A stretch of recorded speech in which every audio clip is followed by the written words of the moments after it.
Hey guys, welcome back to the Back Check Podcast. It's me, Cam, once again, and we are very hyped to talk about the Stanley Cup Finals now.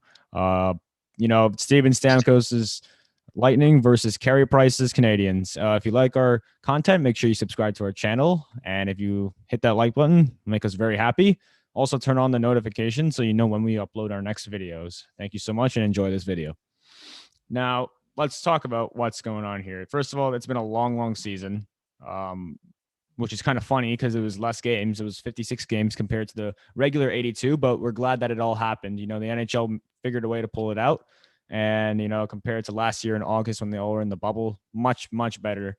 And hopefully by next season, everything will be back to normal again as we miss our old hockey. It's interesting. I mean, expected how the Canadiens, how the Lightning were going to make the Stanley Cup Finals. But on the other end, no one was expecting how the Canadiens were going to get here. But Cam, we're going to run it all down. How did this all happen? How did the Canadiens out of nowhere find an elite Carey Price coming back into his prime, find like a trio of young stars, and everything is working for them the way it should be? And even the funniest part is they fired their coach mid-year and found a man named Dominic Ducharme to carry them to this spot. How did it all go down? Let's take a look at the regular season. First and foremost, preseason polls probably having a lot of teams probably having Montreal on the outside looking in. Winnipeg, Toronto, Edmonton. Probably some people had Calgary taking that last spot. Maybe some people had Vancouver. So I mean, not a lot of people were expecting Montreal to be here, even in the playoffs. And let's start out by looking at Montreal's team. First and foremost, Carey Price is back to his old self, like you mentioned. That obviously helps. He's putting up elite numbers. I think he's like at a 934, 935 save percentage at this point, which is absolutely incredible. And look at also, Jim Benning might be the worst man at this point for not re-signing Tyler Toffoli. And they got him on a great price, and he's been one of the better goal scorers this year. To continue on, another trade Marc Bergevin made. He picked up Josh Anderson for disgruntled Max Domi, and Anderson has posted a lot better numbers. And they also signed Corey Perry he's been around the league for a long time. He knows how to win. He's been exceptional. And go over their trio of young stars. Jesperi Kotkaniemi has broke out. For a guy who was scratched game one of the playoffs, he's been extraordinary. He's only 20 years old. Also, Nick Suzuki picked him up in that Vegas trade for Max Pacioretty. Safe to say, Montreal, I believe, has won that trade. Suzuki's young. He's poised. He's perfect. He's perfect for the playoffs. He's a exceptional young man. And then finally, I mean, a kid who was playing NCAA hockey, now lighting it up in the Stanley Cup playoffs. Cole Caulfield, maybe we should call him Goal Caulfield because this kid cannot stop scoring. Yeah, absolutely. He's been exceptional. And then look at their supporting players.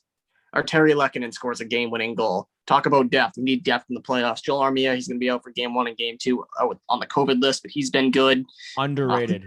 Philippe Deneau has been shutting down stars all playoffs long. He's shut down. He plays against the top line. He's a great matchup player. He's been extraordinary, unsung hero. And then look at their defense. It's been a very team-oriented defense. Shea Weber, Petrie, Edmondson have played great. And they've obviously helped out the man in net, Carey Price. Now, to look over Tampa Bay and see what they've done. And Brendan Gallagher, don't forget him too. Brendan Gallagher's an extraordinary leader as well for the Montreal Canadiens, of course. Tampa now. I really like Tampa Bay because look how they grow. They're grown their talent. So many homegrown guys. Victor Hedman, Steven Stamkos, Braden Point, Andre Vasilevsky, Alex Killorn, Andre Perlot, Tyler Johnson, Ross Colton, Anthony Cirelli. The list can go on and on and on. They develop their guys so well. So shout out to Steve Yzerman and Julien Berbois, John Cooper, who started in the American Hockey League, now has made his way up to the team. It's been from the ownership down to the equipment staff to the medical staff. Tampa Bay is run an exceptional organization. Great job on their part, especially on the scouting, the player development. general managers, extraordinary job.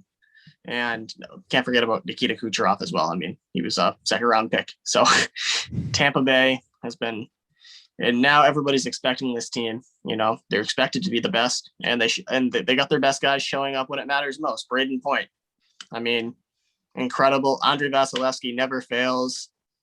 You can always rely on Victor Hedman to, you know, sir, he's playing with an injury, still logging huge minutes. Doesn't matter. This team always finds a way to get it done in the clutch. And they're a very experienced team. And I think that's what any team should be afraid of with the Tampa Bay Lightning. They're the most confident team when they get to this stage, and they believe they're the best team when they get to the stage, and rightfully so. I mean, first of all, let's talk about the Tampa Bay Lightning before I get to the miraculous wonders of the Canadiens. Honestly, this is probably by far the most organized team in the National Hockey League, and by far the most powerful team in the National Hockey League when you compare it to chemistry. I mean, you have some of these guys that have been on the team together for more than 7 years at this point, 7 seasons, which is even like considering like 7 seasons together is unbelievable. And it's not 1, 2, or 3 guys. It's 5 or 8 guys. As you named all of them, those guys have been there for years. You know, they've dominated most playoff series. I'll count the 2019 first round one out, but you know, by far this team has been so consistent. I mean, the Stanley Cup champions last year, during a time where no one was expecting anything like this to occur, they just came back into action just 4 months later or 5 months later, and they won the Stanley Cup fair and square. And people say, you know, how last year it doesn't count. You know, COVID was there; they had no fans. That doesn't matter. I feel like that last year's tournament was much harder to win than any other Stanley Cup was. Oh, yeah, I mean, absolutely. Staying away from your family, staying in a hotel room, it's impossible. Just impossible. The way they isolated. Yeah, isolated. It's exactly. Crazy. That's probably the hardest cup to win. Yeah, by far. And the Stanley Cup is probably one of the hardest tournaments to win in sports. So consider it that way. But, you know, honestly, this Tampa Bay team, John Cooper's done a wonderful job. They're never going to get let go of him. He's probably going to be the longest tenured head coach in probably NHL history, in my opinion. I don't see any other guy out there currently who can beat his tenure. But, you know, we got to take a look at who has really been carrying the series with the Lightning. And of course, Andre Vasilevsky has to be that number one right there. You know, an inconsistent Nikita Kucherov this year. He dealt with injury. Steven Stamkos, same reason. Braden Point hasn't been playing the way he played in the playoffs last year, but he's of course an elite player, so we have to consider that. But the main story, the main guy who's been on the Tampa Bay Lightning is obviously Andre Vasilevsky. I mean, the dude is nonstop making saves. He's putting up great numbers, and overall, he's the main guy that Tampa Bay is going to lean on in the Stanley Cup Finals. I mean, they're a scoring machine, but Vasilevsky is the real guy holding them to this position. And again, he's probably going to be the Vezina Trophy winner. We have to admit it at some point. He's probably going to win the Vezina. If he doesn't, then I don't know what the hell the Vezina even means then. But honestly, if this team can somehow crush the Canadiens, which I doubt, this is a Stanley Cup final, they're ultimately going to go on a dynasty. I think this team is ready to go on a dynasty if they're able to win the Stanley Cup this year, because they have all. Yeah, they have all the weapons. Now, I'm not going to say they're a dynasty like the New England Patriots, where they're in the Super Bowl, or in this case, the Stanley Cup every other year, but they're going to be very consistent, and they'll be near that point most or every other season, if not every season. But the Canadiens, I mean, you fire your coach mid-year, right? You get Josh Anderson. People say it's going to be a waste of money. There's no reason to do that. If this is going to fail, this is going to backfire. And Josh Anderson is an elite player now on this team. They got rid of Max Domi, who was absolutely garbage on the Canadiens. And then they fired Claude Julien. And then they take Cole Caulfield right from Wisconsin right to the NHL. And he's automatically just scoring goals nonstop and putting up numbers that are insane. So honestly, if we have to take this together, Cam, I think it's time now. The predictions are coming. So if we had to take Carey Price's Canadiens versus Andre Vasilevsky's Tampa Bay Lightning, what is your prediction? This is the last time we're going to be saying this season, but what is your prediction for this series?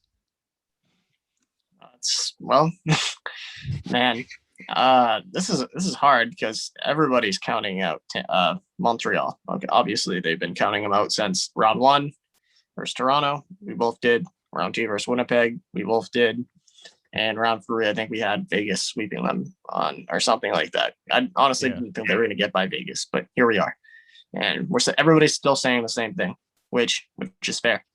But I think Tampa Bay's experience and their star power will win them this series in 6 games. Tampa Bay in 6. And I think Montreal is going to have to win the series. They're going to, like I said, everybody's going to have to keep tugging on that rope because it's going to have to be an everyman job if you're going to want to win this series. All 4 lines, all 6D, goaltending, you name it. It's going to have to be every man's going to have to tug on the rope for Montreal if they're going to win this series. So Lightning in 6. Back to you. Yeah, I see where you're coming from, but as you said, this is a 19-man sport. All 19 guys got to do it. You got that goalie, you have 3 pairs of defensemen, and you got 4 lines of 3 forwards. All 19 men have to work together if they want to win the Stanley Cup. And again, I did say Toronto in 6 games. How stupid of I was to think that they would be able to make it past round 1, which they haven't for years. And then I said, after I thought the Jets would have swept them, had swept the Oilers, which was pretty impressive, that, there's no way the Canadiens can win that. Look what they did. And then in the semis, I put on social media how Vegas is going to sweep Montreal because they're so dominating, and that didn't happen either. But Carey Price, he's been waiting for this for 16 years now. I think this is his moment. And I'm not saying this because of the motivation, but I think that they're not giving up anything. There's nothing holding this team back. They are going to come in and absolutely just destroy the Tampa Bay Lightning finally. Well, they have nothing to lose, yeah. They have nothing to lose. Carey Price might. It depends if he's going to question retirement or not. But he won't retire. He won't retire. Hopefully not. I love the dude, but this is his moment. This is for example, all the goalies that have never, for example, Joe Thornton in 2016, making his first Stanley Cup final. Henrik Lundqvist in 2014, making his first Stanley Cup final. This is going to be the same moment for Carey Price. But unlike those 2 men, can he win it? That's the question. And I think the answer is yes. I'm going to take Montreal in 7 games to win this. This will be a game 7, an absolute tight game 7, where only in the last 5 minutes someone is going to score a goal. And that will be Montreal. And my player, I'm going to guess that, is going to be Cole Caulfield. He's going to score one of the goals in game 7. And he's probably going to actually get a game winner in one of these games out of 7. But I'm taking Montreal in 7 games. Now, honestly, to think, guys, this has been a really long time. How we've had you guys here on this podcast. We will be back, of course, for next season and, of course, during the off season. But to think about it, we've started really small. We just planted a seed, and we're hoping to see more growth soon. So long from me and Cam. Hope you guys had a really nice day, and take care, guys. And make sure you're watching the Stanley Cup Finals. This is the Backcheck Podcast.